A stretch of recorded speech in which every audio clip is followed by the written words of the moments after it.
Hey everyone, Eric Watson here, freelance writer, player of games, writer of words, recorder of videos, and tabletop role-playing aficionado. Welcome to my behind-the-scenes DM-only live stream, Crafting the Golden Vault, in which I build, write, and prepare for our next session of Keys from the Golden Vault. If you are playing characters Cherie, Elowen, Stacey, Tavine, or Vero, the stream is not meant for you. It'll be full of spoilers, but the rest of you are always welcome. We stream our D&D sessions live on YouTube every Sunday. I actually still have Friday written in my notes. I should probably change that for our Ron Burgundy things.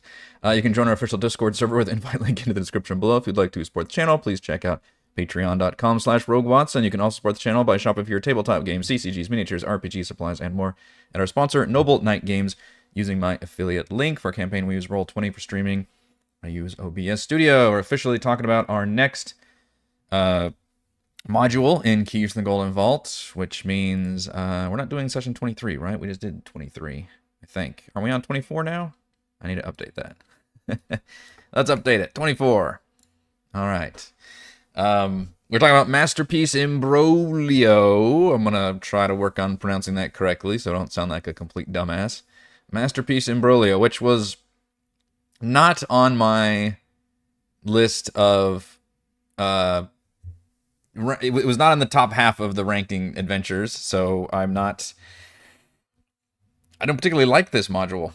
So you might be asking, why then am I going to run it when the whole point of this was to kind of pick and choose of the adventures that I would have rather ran. But I do think this one serves a good purpose in the campaign narrative and serves as a climax to the Zentarum rivals thing, because I do think it's kind of goofy to just have the rivals, even though that is part of the story, I believe, is to just have them continuously like pop up throughout every single one of the party's modules. That's a little too like Saturday morning cartoon for me, I think.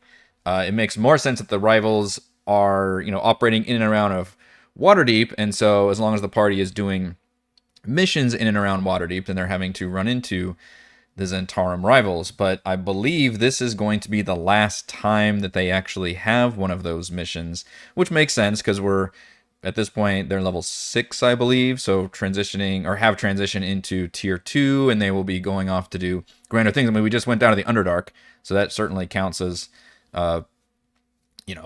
going beyond the means of the city. But I think this will be the last one that they do that'll be kind of a more normal, like, gangster crime story situation. And then the other ones from here on out are going to be a lot more fantastical and adventure. We've got like the train one, where they're on this like magic train that's piloted by Modrons, I believe. There's one that's like part of this mansion that's like half crumbling into this like ashen realm or feature. There's a party at a Feywild situation. Like, there's all these like more fantastical, adventurous, exotic locations that to me doesn't really make much sense to have this like local Zentarum crew just following the party around and doing all these things. So the point of this is to provide story-wise, provide a cool climax for those specific characters that I introduced in Murkmire Malevolence, and then that we ran into again a little bit in the Stygian Gambit, and now we'll be using them again here. And it's freeing for me as a DM because I don't know what the resolution is going to be, and the party can kill all of them or not kill any of them. Like, whatever happens, basically. Like, I don't need anything specific to happen out of this other than the party is trying to recover that magic painting, which is part of the original adventure. But instead of them going through the book is settings agnostic, right? So it comes up with all of these like random ass factions and crew and stuff that I am mostly disregarding and in favor of instead using ones that are baked into the lore of the Forgotten Realms, mainly just as a way so I can make it more recognizable and palatable for my players who recognize the Zentarum or the Xanathar's Guild Not because they're big into D&D, but because we've been playing in the same world for a decade, and so they can kind of recognize those factions versus just throwing them all these new ones, whatever they're called, like the agile hand, the velvet glove, I think is one of them. There was one funny one that's called like Steel that has, an acronym something. So I'm kind of dismissing all of that to stick to the ones to put it into the Forgotten Realms. So I'm replacing this organization that first comes to the party, which is the entire adventure hook, called the Cognoscenti Esoterica, which granted that's a great name, and just using Trench. I'm just saying, you know what, Trench owned the painting, and that is actually a way that he's been getting a lot of his information and sources. So it's a very important. It's almost like kidnapping an important source or confidant. I mean, it almost is a kidnapping because it's a sentient painting. And I also like the idea that it instead of it being robbed from like just his home or something, because I also, as a secret Rakshasa, he's probably got some pretty good defenses. He actually keeps it in a public place so it can continue to gather information and then feed it to him. And I think it was Demnix who had suggested, because I was talking about like what maybe like a tavern or something, and Demnix was like, well, let's use the Yawning Portal. And I was like, yeah, that's great. My players, I don't think they probably have heard. Again, we're not the big D&D lore nerds, but I think they've probably heard of the Yawning Portal. But they might not have the big, like, ooh, we get to go to the Yawning Portal kind of a thing. So I'll probably have to give them a little bit of introduction about what that's all about. I am mildly worried that they're just going to dive into Undermountain. That is a slight concern of mine. I think I'm going to actually purposely avoid using a map for the Yawning Portal. So the idea being the portrait... Notice how I'm rewriting a lot of this to make it work for me because I didn't like the original adventure. I'm putting the portrait in the Yawning Portal, so it was taken from there. And I think it must have happened recently. And I think that Trench is attuned to the painting, and he felt his attunement become severed. Which I'm not. This might be a little bit of a DM fiat to like, can somebody just attune to something that knocks you out of it? I'm not really without incapacitating you. I don't know, but we're gonna make it so. Because there's got to be some way where he, that Trench knows it's gone, but he hasn't gone to investigate. Because I want the party to actually put in the work to investigate like the crime scene and the disappearance. And I also thought of, okay, maybe because he's a secret Rakshasa, that perhaps he actually can't step foot in the Yawning Portal. Maybe the Yawning Portal has some wards put up specifically to keep fiends out. I haven't looked into the like lore of the Yawning Portal or Durnan and all that, but that's just something I can have be a case. And it'd also be a funny tease or an interesting tease that like Mr. Trench isn't maybe who you think he is, because he's a secret fiend. So maybe he actually can't, and he uses just other people to move the portrait around and everything. So he hasn't actually gone there. But that means like, how does he get the information then if he can't go there? I might be writing myself into a corner here. I guess he could have just visited there, but I don't know.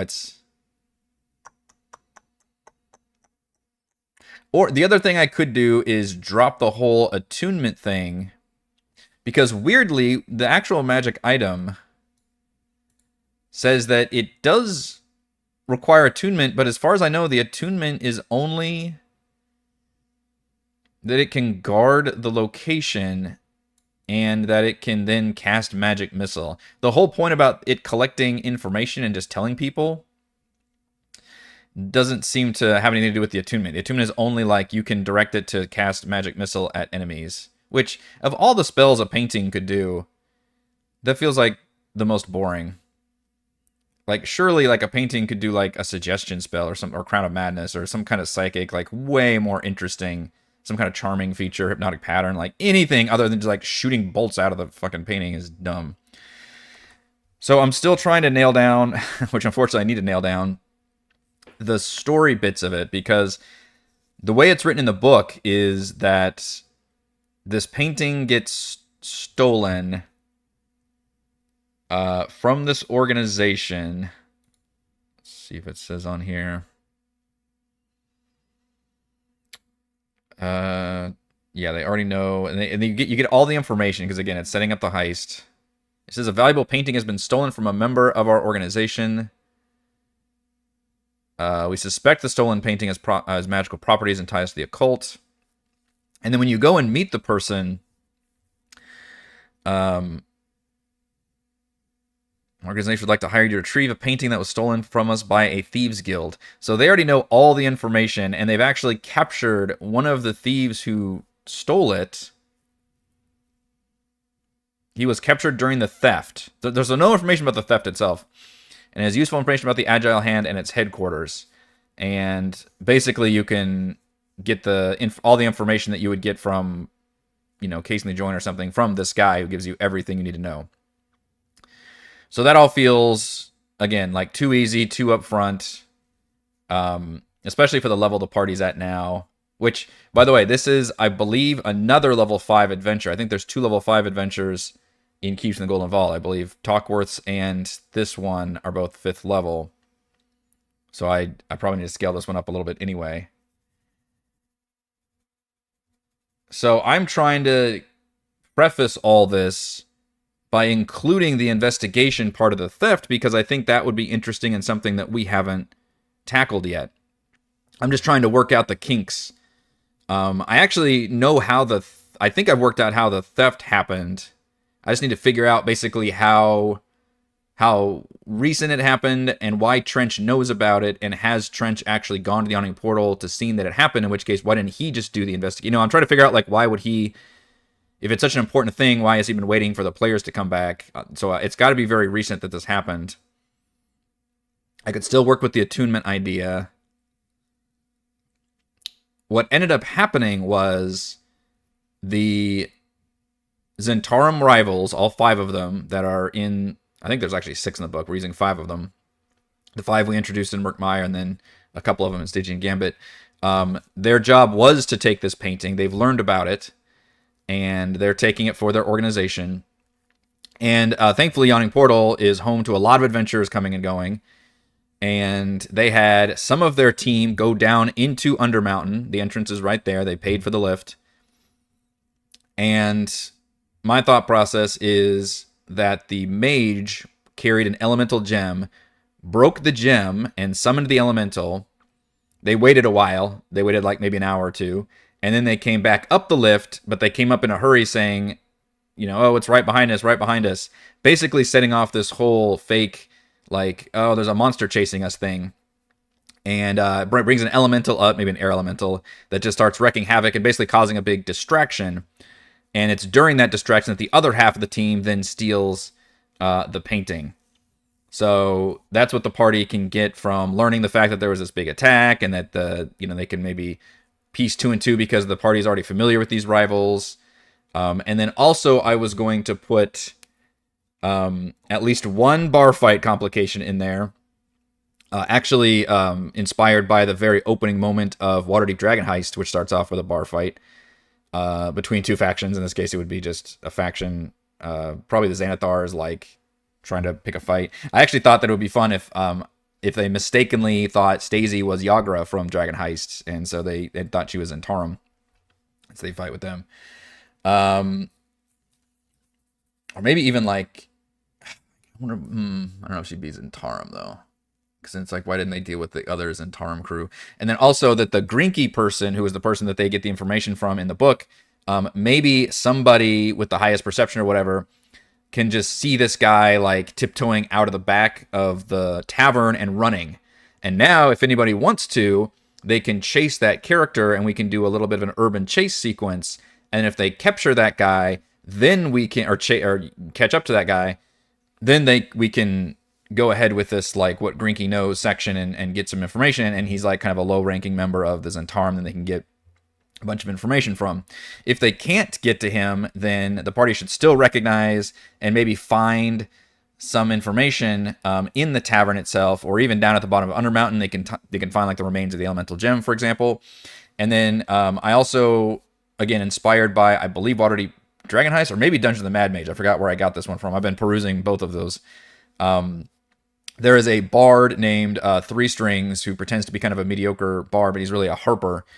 And he's had his eyes on the painting, but he wants to take the painting for the harpers because he maybe has found out or learned that painting is sentient and has a lot of secrets. And he's like, I don't want this to be in anybody's hands except for ours because we know best.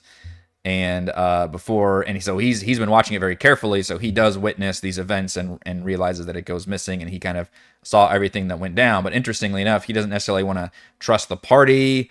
He wants the painting for himself. So that could be an interesting complication where maybe he follows the party and shows up, at the end or something with some harpers, and the party has to deal with that. And then it could be an interesting complication there possibly. So basically I want to run this whole scenario at the Yawning Portal first and set up this kind of, investigation sequence that should lead them to the location of the Agile Hand Guild House. If he can walk in, how does he gain the painting secrets? Right, that's what I was. I'm also trying to work through that, Demnex. When you're planning to start seeding Eve of Ruin plot into the campaign.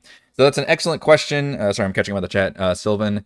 I have it down in my notes that we will run chapter 1 of Eve of Ruin, which involves the party actually going to Neverwinter and crossing over into, help me out here, what's the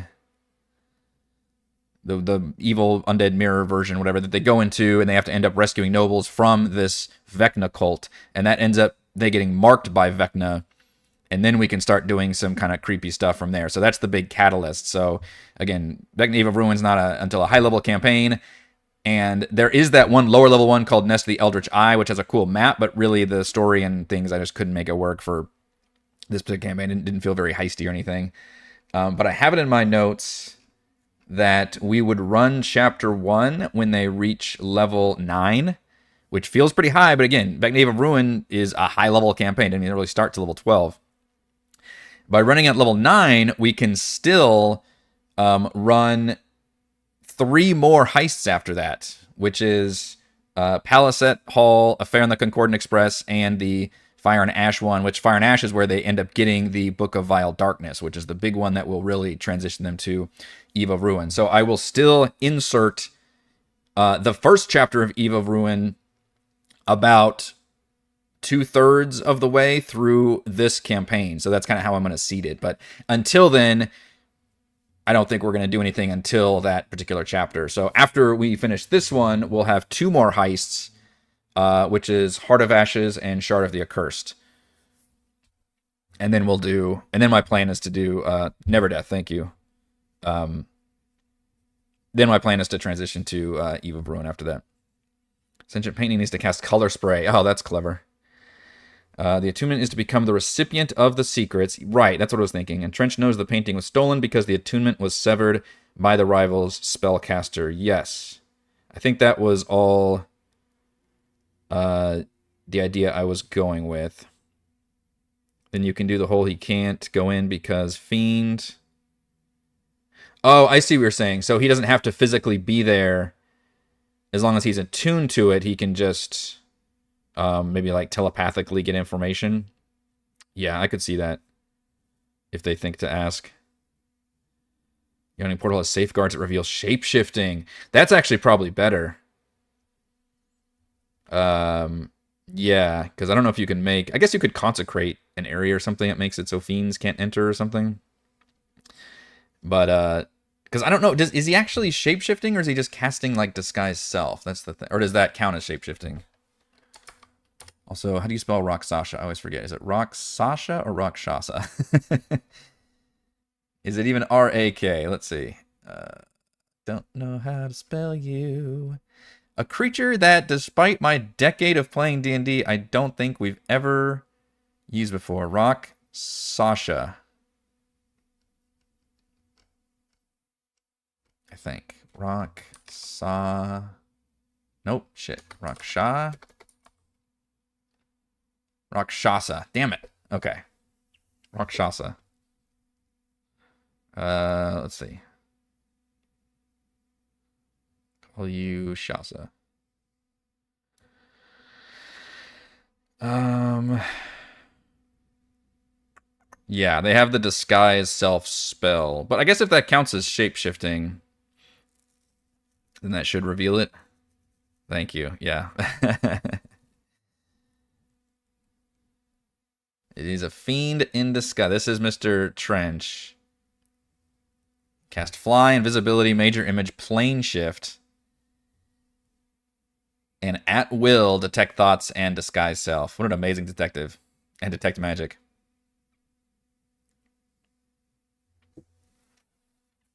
But yeah, I like that idea that whatever reason he can't actually comfortably step foot in the yawning portal, but perhaps because he has the attunement, he can just still get the information from the painting, but he also felt his attunement become severed. Um, and that can just be what the guild leader did. Now, the one cool twist I want to make, and something I think my wife is almost expecting, is that they have to run into Brysis, who is her old tiefling sorcerer from our Storm King's Thunder campaign, a character that she still really loves to this day. And I believe at the end became like a Zentarum ringleader. So I think it'd be really fun to have all of these rival crew actually work for her. But I'm thinking instead of having her just be part of this little safe house guild house thing, she's actually holed up in Vidorant's vault, which is a whole nother module, technically in the book, but I can make it kind of the second half of this adventure, I suppose. Especially because I think this first one won't be too challenging for the party. It's going to be maybe even more like social versus kind of a big battle. But we could do a big battle, certainly. But I think that'd be kind of fun if there's a twist where it turns out the painting isn't here at all, but the party can learn that the painting has been delivered to the vault. That's one option, or the second option is to simply put the vault underground in this basement, but then that just feels weird that like she's hanging out in this underground layer thing versus having it be like a separate location that's this like more guarded, secure place that I can use for Vidorant's Vault, and maybe that also gives the party a chance to kind of, you know, rest up between, technically. Or Shadowfell, maybe that's what I was thinking of. Yeah, is it Shadowfell? Is it Shadowfell and then the town is then called Neverdeath? If Elowen tries, it won't work. Yeah, we're like immediately... Almost like, what is the Moonbeam spell? Isn't the Moonbeam spell similar to that? Where it like has a weird feature that it reveals shapeshifters or just like were creatures. Yeah, if the creature is shapeshifted as a result of the polymorph spell, for example, it reverts to its true form and can't shapeshift until it leaves this cylinder. Is disguise self the same as shapeshifting? Well, I'm probably getting too technical for this, but that's how I would treat it, yes. Because I don't think shapeshifted is like a condition or something. So you could just argue that disguise self is the same thing as polymorph when it comes to shapeshifting. So yes, you could have like some, like the effects of the Moonbeam spell on Yawning Portal, where it just automatically reverts people as soon as they walk in. That's a pretty powerful enchantment, but I think it should count for that. Oh yeah, I wonder if that would do all illusion magic. We could have it just be shapeshifted stuff. So not necessarily like, I don't want to have like a giant like anti-magic zone or anything around the Yawning Portal necessarily. But the point is that in this particular case, the party is going to have to work for the information that they're normally given up front in all of their previous heists. So normally they just talk to their client, and the client has all the information, including the map. I guess Underdark, they had to technically travel there, but then they got all the information from the mayor. And then do the heist. In this case, like they already know the client is Mr. Trench, and Mr. Trench hasn't done the work yet. So it had to have happened just very recently, but also he can't go to the Yawning Portal, so he needs the party to go and investigate it. So they're going to have to put in the work to do some investigation there. Like I said, I'm going to have a fun little bar fight sequence. There's going to be at least one chase sequence. I got to sneeze.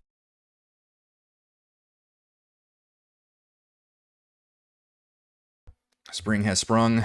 It's also like thunderstorming all last night. It's supposed to be crazy rainy again today, so I don't know what that'll do to my allergies, but violent sneezes. I do have the rules about chasing that I wrote down. I don't know if they're significantly different from the old version. Might just be slightly easier. And I'm going to try to treat it more cinematically than anything else. I don't know if we need to be... Like, the more mechanical I tend to get about these things, the less interesting I think they get. The idea being everybody does roll initiative, I believe. And you have to figure out how much distance there are between them. And you can obviously use your speed, and then you can take the dash action, which would technically double your speed. And then you just kind of track, I guess, what distance everybody's at. You can only dash action a number of times equal to 3 plus your Constitution modifier, which is a lot, by the way, because a minimum of... Wait, minimum of once. Dash action number of times equal to 3 plus your con modifier. How would it be a minimum of once if it's 3 plus your con? It would be a minimum of 3, wouldn't it? Oh, I see. If your con's negative. Okay. So if you actually have a negative con, which good luck making that character work. Although, shout out to Brandon, who had a negative con character on Empire of the Ghouls campaign. Okay, so minimum of once, but more likely probably 3 to 5 times. That's rounds. That's insane. That's a lot of rounds of chasing.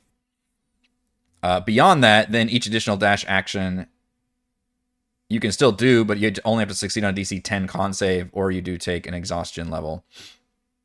If your speed has ever dropped to 0, you drop out of the chase. You can also make other kinds of attacks and spells instead of taking the dash action, although then you have to worry about like targeting and all that. And it's kind of up to the DM, I guess, in terms of line of sight, too. You could have somebody just turn a corner. And then there's chase complications, which I think is fun. Which is ways to, like, slow you down. A brawl in progress where you take damage. Slip from liquid. Make a sharp turn to avoid colliding with something, although it's kind of hilariously low damage. Only has a 50% chance of something happening, though. I believe it only comes at the end of... Well, actually, it comes at the end of everybody's turn, I think, and then that affects the next person's turn. So actually, complications do come up quite a bit. So we'll give it a shot. My goal is to at least get off a little bit of a chase sequence. I'm also going to have the person be a spy stat block so that they can bonus action dash, so they can triple their speed, just to make things even more difficult for the party to catch up to this person. That was my initial thought. Maybe that's too much, and I should just, if I actually want to make them low ranking, I should probably leave them as like a bandit stat block or something. But I want to make it at least like, again, this is not a gimme, and technically this guy can escape. The party doesn't have to catch him. So the party may not end up with the map in this case, because if they can capture him and they even think to have him draw a map, then I can provide them with this map and this information. Otherwise, I will not. They're really going to have to work for this one, like I said. They're not going to have a reliable client here. So that could be an interesting complication as well. So the party's going to have to do a number of things to work out just where this place is. But I also want to make sure there's a backup plan if they really fall on their ass and can't figure it out. Then that's probably where... Maybe if just somebody wants to search around like where... let's see, if the Harper, that's where probably the Harper is going to come into play, actually, the 3 strings guy. He will seek them out and see that they're like asking questions or asking about it or rooting around for this thing, and he's kind of remained behind to still try to collect some information as well. And maybe he actually found a few clues to turn over to the party with the assurance that, like, hey, this is... how do you know about the porch? It's going to be an interesting thing because 3 strings is not necessarily interested in just helping the party or even helping, their Mr. Trench person. He would rather have the painting for his organization, but he can work with the party to at least make sure it's out of the hands of the Zentarum, for example. And maybe he can give them like a card. Like one of them dropped this card. It's a business card that has, the Agile Hands guild house on it or something. Or maybe some, I don't know, some horse hay or something that will point them to this general location without the party maybe knowing if it's a full guild house or not. Now, if they manage to catch Grinky, they will know that information. So that, again, that's a big deal. I've got so many windows open. So how much information they know will depend on how well they do at this investigation sequence. You've got 3 players who can dash as a bonus, someone who can turn into a horse, and Ray probably has some bullshit. That is true. I have 3 players who can dash as a bonus. I didn't realize that, but you're right. Between a rogue, a monk, and an orc. That's nuts. I think the orc is limited in how often they can do it with Adrenaline Rush. And technically a monk also, I believe, has to use a focus point to do it. So I think the rogue's the only one that can do it naturally without using any resources. But yeah, you're right. That's pretty insane. But I also want to frame it, interestingly, as not everybody has to take off and chase this guy. It might be that Stacey gets in the middle of the fight, and then, maybe somebody's chatting it up with Durnan, and then I can literally frame it as like the person with the highest perception of the party. Or maybe I have everybody roll perception. I don't know how I want to actually frame that. The passive perception would be the smartest way to play it. Only like one person sees somebody duck out of the tavern, and then maybe only 1 or 2 people want to chase this person down. I love it when the party splits up like that. And then we can go back and forth on all these different things. So only like some members of the party are involved in this chase sequence, for example. Let's remind ourselves about passive perceptions. 10 for Shuri the Wizard, not surprising there. Guessing the Monk and Druid are the best. 17 perception for the Druid. Holy crap burgers. She is proficient in perception, and she likes the wisdom, so that's pretty huge. So probably going to be Elowen. Which, yeah, that'd be awesome. Like, shapeshift into a fucking beast and go nuts.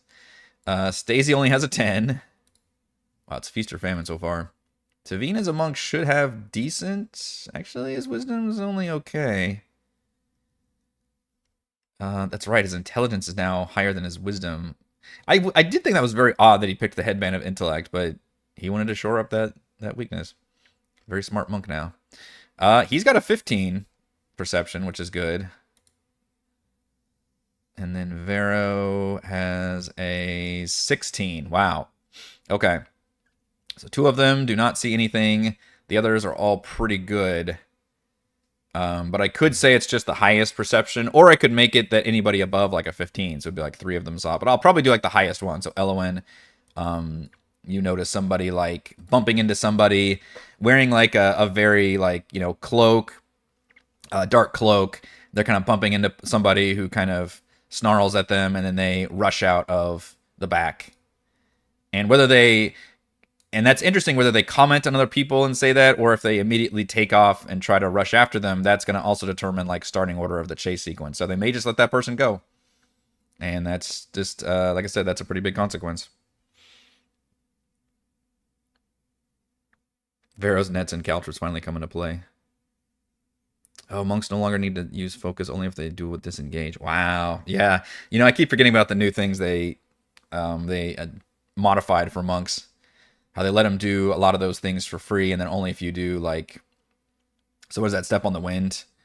You can do one or the other one, I think, for free, and then if you want to do like both, and you use a focus point or something.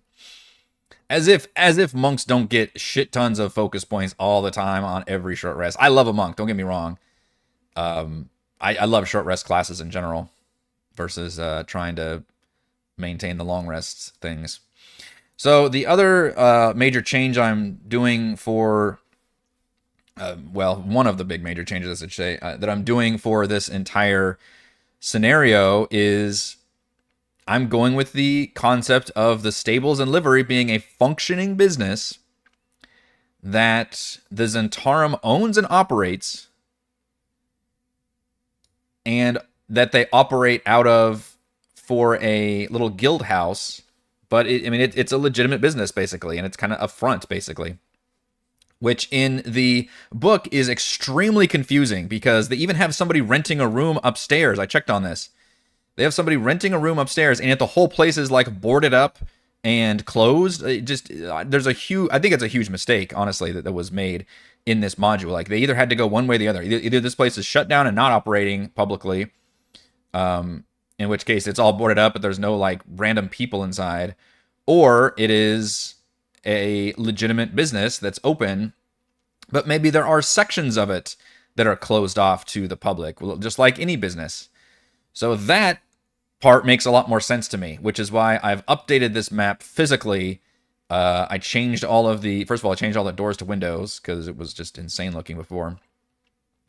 And the area on the right, the actual stables, office, so there's a stables on the right hand and an office space on the left, and then stairs going up that leads to a upstairs area. It's an up staircase, right? That has beds and rooms that people can rent out. I'm keeping all of that, and that's all open to the public. You can come in, you can rent a room, you can rent a horse, whatever you need here, that's all legit. But the whole place is hiding a front for these Antarum organizations, basically. And I guess anybody they're like doing business with or meeting can also stay here as well. So maybe it's a little, I mean, it is like a little office space area here on the left with this. It's weird that the map does have some really nice, rich detail here in some of these rooms, and then others, like this one is supposed to be a kitchen, is completely empty. I'm gonna have to throw some kitchen pieces in here. So the idea is the entire left side is actually, windows are closed, curtains are drawn, doors are locked. This is actually the safe house, which says, it'll probably say employees only. If you have anything you need to ask or whatever, go to the front office. So this will be the heist situation where there's an open area on the right and a closed area on the left. And the party has to figure out how to get into where the rivals are in the closed area. It is hard to get up here because there's also a lookout on the second floor. This place has a whole second floor and a whole basement. And the second floor actually has a lookout on the balcony who's literally just checking out anybody who comes up and then can inform the rest of the group about it. So they will be mostly on alert, especially if the whole party just comes waltzing up wanting to chat. That being said, we're also having to change the individual creatures and stat blocks that are present here for multiple reasons. One being the party is higher level. The other being I want to use our rivals that we've introduced before. And I'm actually not sure I'm even going to... I was originally going to scale their stat blocks up, which I believe the book actually does. I'm going to actually grab my book because I don't have... I think I have that information in Roll20 because I started technically with Eve of Ruin and then added the Keys to the Golden Vault modules individually to this Roll20 module. So I don't think I have the introductory bits of Keys from the Golden Vault on here. Yeah, so it says under Rival Crew Statistics, they start off all as Bandit, Scout, and a Bandit Captain, which is a giant waste of space for named NPCs. By the tier 2 stat blocks, I should be using Knights, Spies, and Thugs. Which still feels too easy to me. I don't remember the Knight stat block. Also, Knight stat block is a weird one for a Bandit Captain. So obviously this was before 2024 came out, and we actually have all these really nice bandit-y stat blocks that we can use, frankly. So what I end up using is, as a reminder, we've got a Berserker with max, and they all have max hit points, by the way, which is a big deal, because these guys, for some reason, have a huge pool of available hit points that you can give them. Berserker has just a mess of hit points.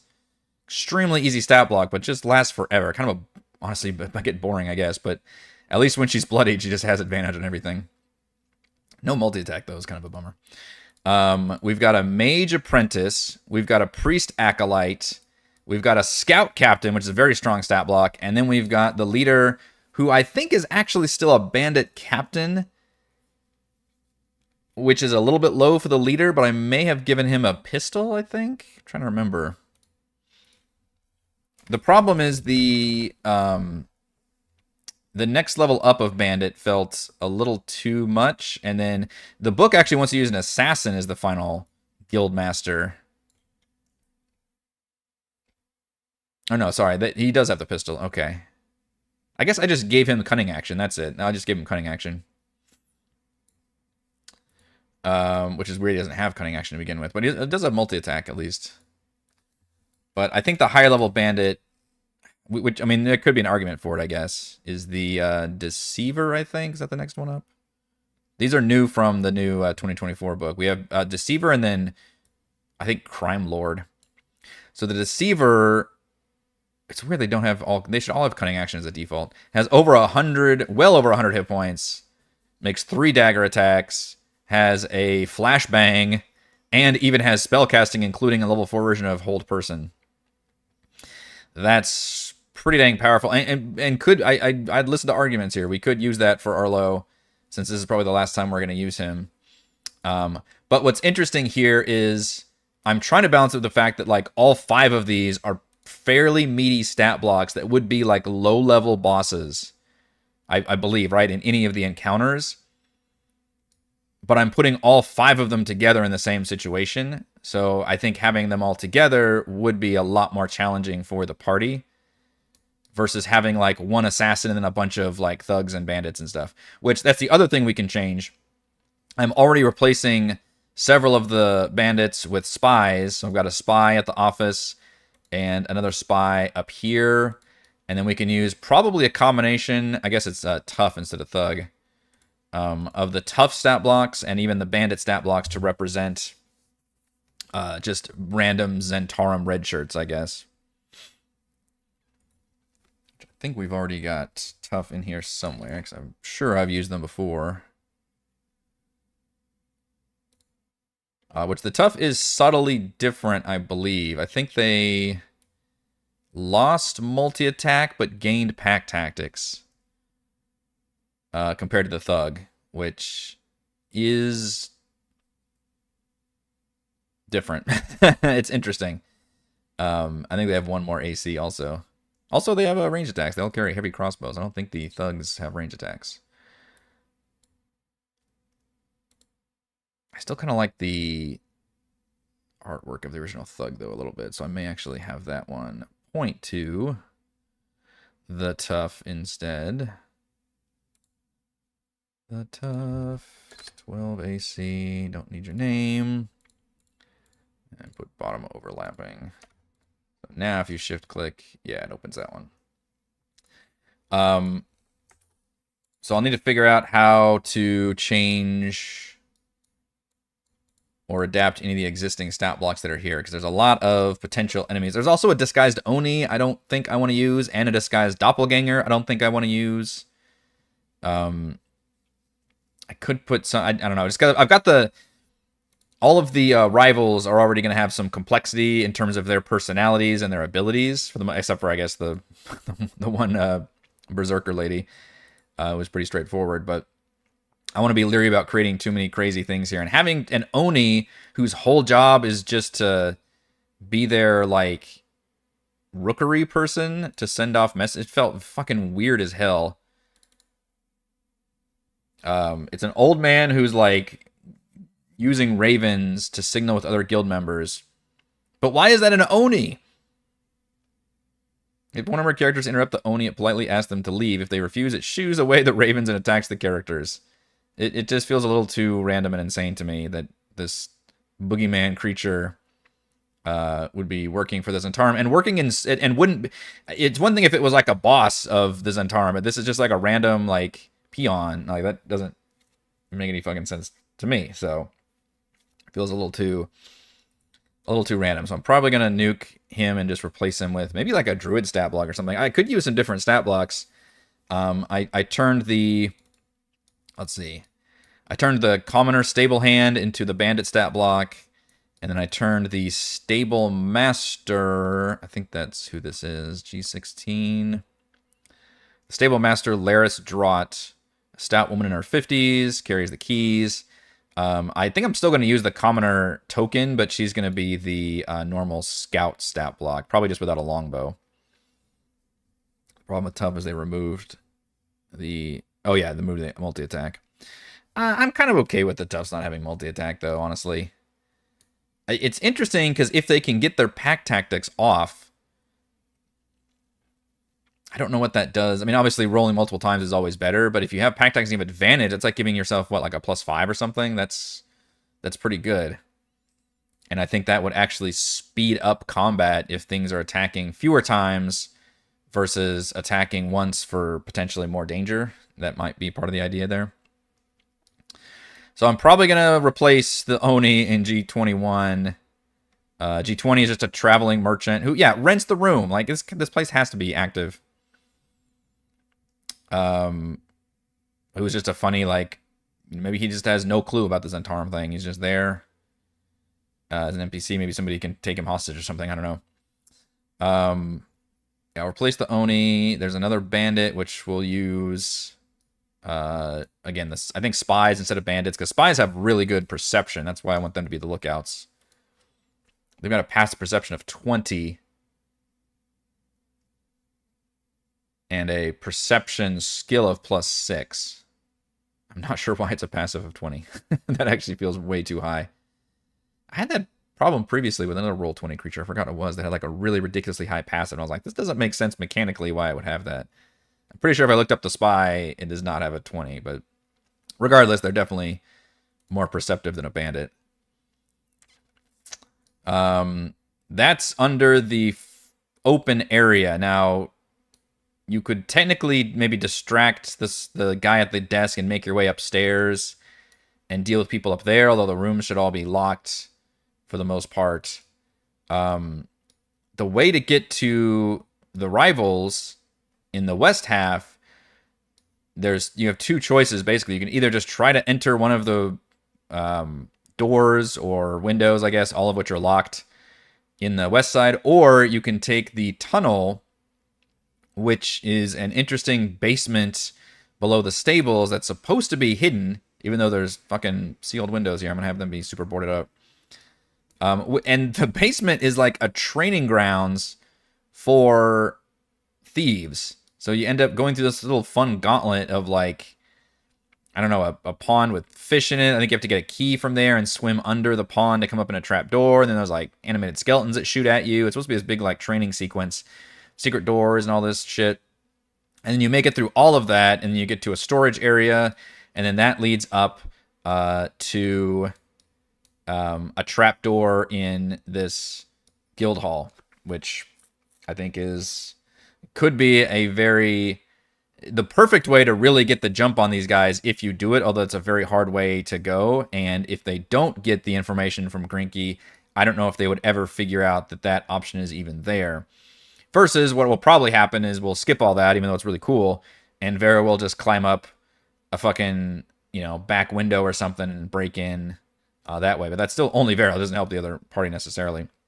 And like I said, there'll be a dude on the lookout who might, be looking out for the party if they're very visible. I did on the lighting, by the way, just kind of X-nay all these windows by the towers. At the very least, I'm not going to let them break their way into the tower. That's going to be completely boarded up and just not possible. There's no light in this tower whatsoever that extends all the way up. It's just a solid wall, basically. So you can break your way into the guild house, but the adjoining tower, you're going to have to fight your way in the old-fashioned way. And I did think it was fun to split up the rivals, don't have them all just having a meeting together. So at least at the beginning, assuming no alerts have been given off, the priest and the mage will be hanging out in the parlor area, probably with another red shirt, which originally, let's see, G12. The crew consists of 3 thugs and 1 gladiator. So I'm replacing that with my 2 rivals plus 1 thug. Oh, that's going to be a tough, actually. Trying to make sure that I'm using the same token as a thug. So let me copy and paste, make sure those are the same guy. Also need to roll hit points for those guys. So that's going to be the toughs. And then in the kitchen is going to be the berserker. And then upstairs, we've got the spy on the balcony. Let's see, where are we? Upstairs is G22.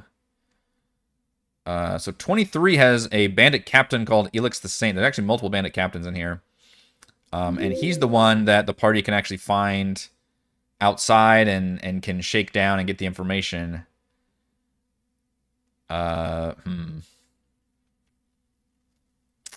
Could replace you with something else. Examines containers stolen by the agile hand. He records their contents. Estimate values of containers. Leather-bound ledger. Ooh, they got a lot of stuff they can take too. 6 casks of exquisite elven wine, wooden chest containing poisoners' kits, thieves' tools, spy glasses, a coffin of a human priest wearing a symbol and a sun-shaped death mask made of gold, and a necklace of prayer beads. Ooh, the necklace is a very powerful. Yeah, that's a rare. Cleric, druid, or paladin. We do have a druid. Yeah, I am quite familiar with this necklace. If we want to keep that, that would be their most powerful item to date, I think. Capable of casting Bless, Cure Wounds, Greater Restoration, Branding's Might, Planar Ally, or Windwalk to an extent. I think the DM or the player gets to roll to see which ones it has, which normally if I give that item out, I just kind of decide on what they get. So that's all G23 is a bunch of... See, and again, it's weird that there's no detail in this room. There's supposed to be like stacks of crates and shit in here. So I don't have a good replacement for mid-level bosses unless I just want to put one of the rivals in there instead. Which I could. I was going to have Arlo and Enna sleeping together in the bed in the tower, because that's a fun little bit about if the party does sneak their way in here, they have to sneak their way past those two. But there's a bandit standing guard outside the door to the quarters. The bandit's job is to shout at the first sign of trouble, thus alerting the guildmaster. We could leave that just a regular bandit. And then in the bedroom, there's 2 thugs asleep in the bed. We could keep those as toughs. Although, how many are there, like, beds? One, there's only 2 bedrooms in this whole place. I guess people could just sleep over at the right-hand side, too, if they wanted to. And then in 26 is the Guildmaster Dusk, who, again, I'm not using her here necessarily. As an assassin in bed with her lover, who's a noble. Yeah, on a high alert, she leaves the room to find out what's happening. Be very impressed if the party makes it this far without starting anything. And then the portrait is upstairs in the tower as written, but I think I want to actually put it in Vidorant's vault. I haven't quite decided, if I'm being honest. It might depend on how long this takes us. And if it ends up being this big epic thing that's going for session to session, then maybe I'm just like, fuck it, let's just put the portrait here. But I'm kind of feeling that the party will get through this. And again, that, you know, if they skip the whole basement area and everything, like I don't think it's going to be that difficult. And it would be a fun, hopefully interesting twist that the painting's not here, but the party should learn exactly where the painting is, including any one of the rivals. The 5 main named guys would know where the painting is, and under threat of, you know, absolute destruction, then they could perhaps reveal that information.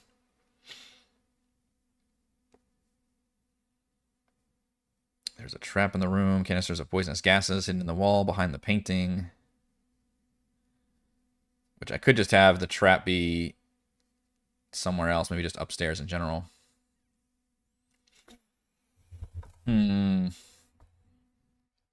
So I got a lot of thoughts I'm willing to hear about all these changes, as well as if we think it's even worth tacking on Vidorant's Vault, which is a 7th level adventure, which I also didn't think very highly of. But if I'm putting it, basically, I'm hoping by combining these 2 lesser modules into one bigger module and having it a lot more story involved and using the rivals, I can elevate them and make them more interesting. On the other hand, I don't want to make it too overly long and tedious by having the party make it all the way through here and only realize, sorry, but your portrait's in a different castle. And they have to do like a second heist, basically, to get this magic painting back. But I also don't think Vidorant's Vault is necessarily that challenging either as written. So that's kind of where I'm at. At this point, at the time of this crafting stream, I have not actually for sure nailed down that I want to use Vidorant's Vault at all. But that's what I'm leaning towards at the moment. I did add it to this module at least, and I've been kind of looking through it and seeing. The one thing I'm leaning away from is simply putting Vidorant's Vault physically attached to this guild house. just because the dungeon does not lend itself to being an underground vault necessarily. But maybe we only use like parts of it. I don't know. So that could still be possible, but like it's made to be its own freestanding 2-story building instead of a subterranean dungeon. So kind of a bit of a problem there, I suppose. I don't know how far we're going to get on Sunday, by the way. We only teased the fact that Mr. Trench was robbed last time, so I think when we'll get through all the Yawning Portal stuff, a lot of the story things, the chase sequence, I could honestly see all of that taking the session, or I could see the party getting through all of that very quickly, and then we immediately transition into starting this heist, which is why I want to make sure I am prepared, at least with all the basic information about where the pieces are.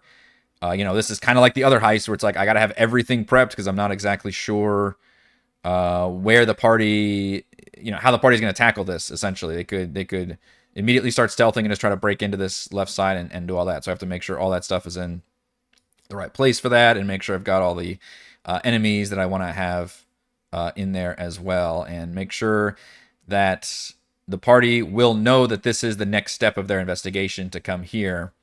And then hopefully it does feel like a proper, like, and it's personal too, where the party's like, they're not just working for a client to get this painting back. They're working for Trench to get back this very important magic item that has all this information on like everything, including maybe them, which could be very interesting. So it's like that. It's like they've been compromised suddenly.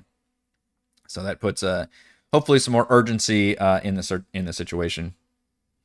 Have you checked on the pirate stat blocks? Ooh, I have not checked on the pirate stat blocks. Yeah, you're right. You could just say they're bandits. Well, like I said, I'm using scouts as bandit stat blocks. I may look at using a druid. Like, I do wish there were more humanoid stat blocks in the monster manual. There are like just enough, I think. But something I appreciated over the years of other Splat books that it released was having a lot of those other, different kinds of mages. And I think we do have like different kinds of cultists, for example. But I don't think that would really be applicable here. But it's funny that monsters are fun, but there's situations where I want to use humanoid stat blocks, but I don't want everybody to just be a tough or a bandit or something, which so far I've been able to do, at least with the rivals. They've all got their own unique stat blocks, which again is why I don't necessarily want to add a whole lot of extra things to the minions. I want to try to keep those probably as more uniform and simpler as possible, spies, bandits, and toughs, because the rivals themselves are the more complicated stat blocks, and they've got like the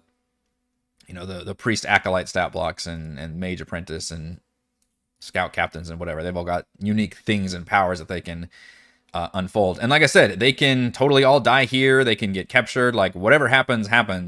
The whole goal is just to get this painting back, which could be to just learn from getting through the situation that the painting has already been delivered to the Vidorant's vault location. In this case, and by the way, we're using Brysis instead of Vidorant as the person who owns the place with all the things. And the other thing that I was going to use, whether or not they find it here or they find it in Vidorant's vault, is that the adventure that comes after this one is called Shard of the Accursed, and that's actually a reverse heist, where they have to take an item and put it back into a location to solve the problem. So I thought it'd be really fun if, instead of a client coming to them with the item, they themselves find the item, and perhaps I would really love if they accidentally like grabbed it, almost like, Lord of the Rings style, where they come across this item and they think it's really cool, but then it ends up being kind of a cursed effect that I think like it's a shard that like embeds in their body or something. And then they have to figure out how to get rid of it. And by doing it, that's actually an entire like heist mission, and would be another cool like organic way of introducing another mission versus just having a client come to them with a problem. So that's my idea for the next mission as well, which is called Shard of the Accursed. All right, folks, I think that is going to do it for this session of Crafting the Golden Vault. As always, if you enjoy the content, please check out patreon.com/RogueWatson. And if you are a patron player who has signed up for our next session, I will see all of you tonight. Otherwise, I will see the rest of you for D&D on Sunday, as always, thank you to the patrons. Shouts to Platinum patrons Joe, Will, Thomas, Brandon, Genocide, Roleplayer, Roll, Christopher, Big Nut, John, Nathan, Andrew, Stephanie, Jason, Lee Spuds, Warning, Mill, C, Tom, Lady Dogs, Marcus, Hugo, Jealous Guys, Zim, Dante, Habit, Nix, Robert, Neil, and Gold patrons, RPG, Papercrafts, Pretty Boy, and You Met the Lizard Lounge, Jerome, Nathan, Scott, Jerry Glenn, and Mark. Thank you all very much for your support.